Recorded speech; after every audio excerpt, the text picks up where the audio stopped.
Get ready for the biggest space news hitting your feed right now. Mark A. Garcia reports that the Expedition 74 crew is kicking off groundbreaking research aboard the International Space Station after the SpaceX Dragon spacecraft successfully delivered vital cargo. They are diving deep into the science of microgravity, investigating exactly how living without gravity affects the cellular and genetic level of blood platelets.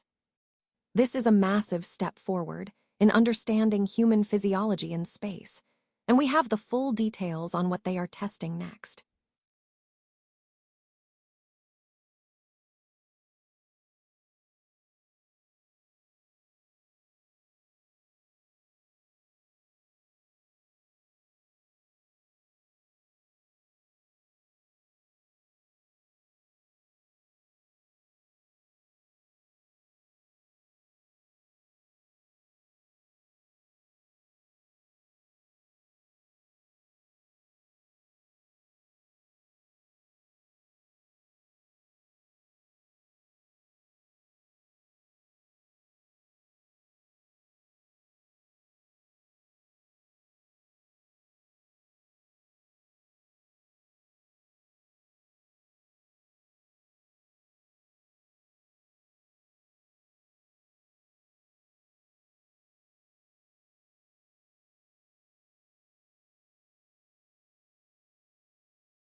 Water supply supplements and a new treatment plant, while also outlining major infrastructure projects like a new causeway bridge.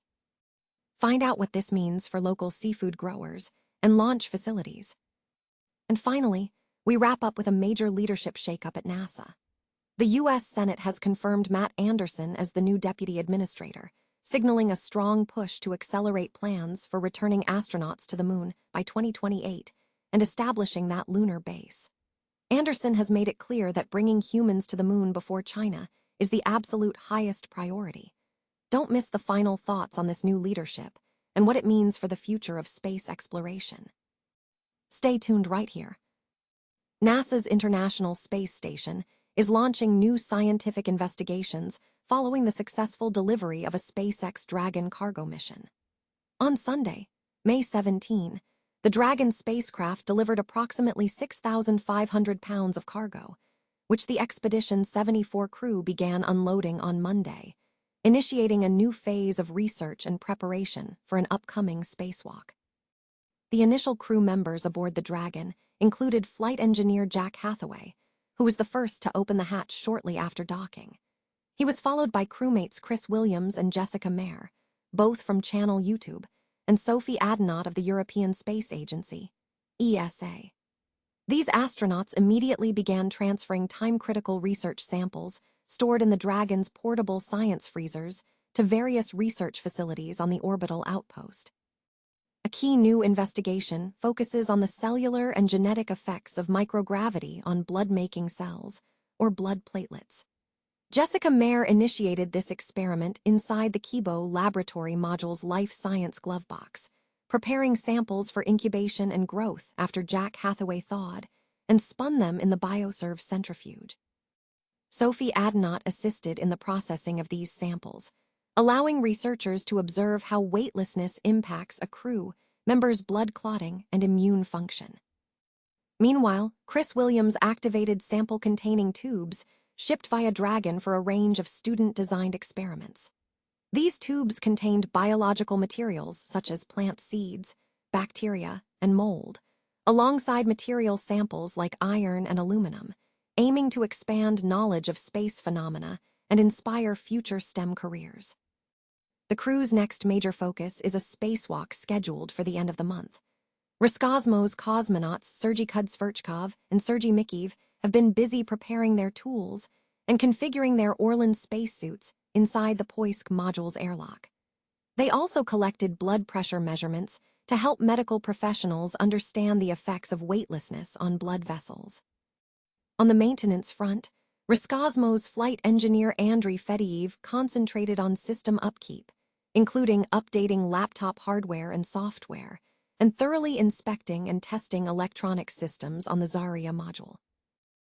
NASA is pursuing a plan to deploy a nuclear reactor on the moon to establish a permanent, long-term human presence, viewing solar power as insufficient for sustaining a base during the lunar night.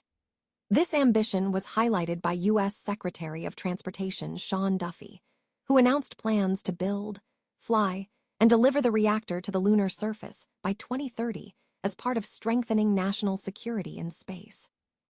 Experts view nuclear power as the sole viable option for a self-sustaining lunar outpost, given the extreme temperature swings and prolonged darkness on the moon. This mirrors efforts by international competitors, including China and Russia, who are also developing nuclear reactors for their planned International Lunar Research Station. However, the proposal faces significant scrutiny regarding timing and scale. Some experts caution that deploying a reactor capable of powering significant infrastructure by 2030 is overly aggressive and risks skipping crucial design and safety steps. Concerns have been raised about the potential for catastrophic failure, including the risk of radioactive waste contaminating lunar water ice reserves or endangering astronauts. Nuclear technology in space has a complex history, marked by past incidents. While modern reactors are designed for safety, the lunar environment presents unique challenges. Key engineering hurdles include managing extreme temperature fluctuations, mitigating damage from asteroid impacts, surviving moonquakes, and designing a system that can effectively dissipate waste heat in a vacuum, potentially requiring advanced solutions like heat-rejecting sails. To address fuel concerns, experts suggest using advanced fuel types like TRISO fuel, which are highly resilient to impact and containment. While the concept is plausible, the practical execution remains challenging, especially replicating the lunar environment for testing. NASA has taken concrete steps, including launching the space reactor One Freedom to test nuclear electric propulsion to Mars by 2028, signaling a phased approach to nuclear fission technology development. Despite the inherent risks, proponents are enthusiastic about the potential for a nuclear-powered lunar base to serve as a foothold for further solar system exploration. The race to establish a presence on the moon is intensifying, with experts emphasizing the need for careful planning and international cooperation to set safe norms for deployment. NASA has provided a comprehensive update on major infrastructure projects and ongoing environmental concerns at the Wallops Flight Facility on Virginia's eastern shore. During a public meeting on Wednesday night, officials addressed significant issues including PFAS contamination, shoreline restoration, and the construction of a new causeway bridge to Wallops Island. Regarding PFAS, often termed forever chemicals, NASA confirmed that these chemicals were first detected on Wallops Island in 2017, linking them to firefighting foam used during past training exercises. Officials detailed the swift response, including supplementing the Chincoteague water supply and establishing a groundwater treatment plant that has been operational since 2021. A recently released federal health consultation indicated that current PFAS levels meet established EPA drinking water standards. However, NASA stressed that rigorous monitoring and testing will persist. Local shellfish growers remain concerned about potential long-term effects on the seafood industry. In environmental matters, NASA also detailed progress on its shoreline restoration program. Environmental planners are currently preparing for a fourth beach nourishment project aimed at safeguarding critical launch infrastructure from erosion and storm damage. Previous replenishment efforts successfully protected Wallops during Hurricane Sandy in 2012. The latest environmental assessment is anticipated to be finalized this fall, with construction slated to commence in early 2027. Meanwhile, construction on the new causeway bridge to Wallops Island is progressing. The structure, which broke ground last year, is engineered to handle heavier loads and is projected to have a lifespan of up to 100 years, with completion anticipated in the spring of 2028. NASA summarized the scope of these initiatives, noting that the combined investment in the bridge and shoreline projects represents approximately $200 million in infrastructure development at the Wallops Flight Facility. The U.S. Senate has confirmed Matt Anderson as the new Deputy Administrator of NASA, solidifying his role as the second in command of the space agency. The confirmation vote, held on May 18, passed with a 46-43 margin, reflecting bipartisan support for the nominee. Anderson, a retired Air Force colonel, was initially nominated by the Trump administration in May 2025, but the nomination was returned by the Senate at the end of the year before the White House renominated him in January, shortly after Jard Isakman was confirmed as administrator. During a confirmation hearing on March 5, Anderson outlined his vision for the agency. He stated his intention to collaborate with Administrator Isakman to drive a national space policy focused on returning NASA astronauts to the Moon by 2028 and establishing a permanent lunar base. Anderson emphasized his commitment to maintaining the culture of safety, accountability, and transparency that Administrator Isakman has recently established for NASA and the public.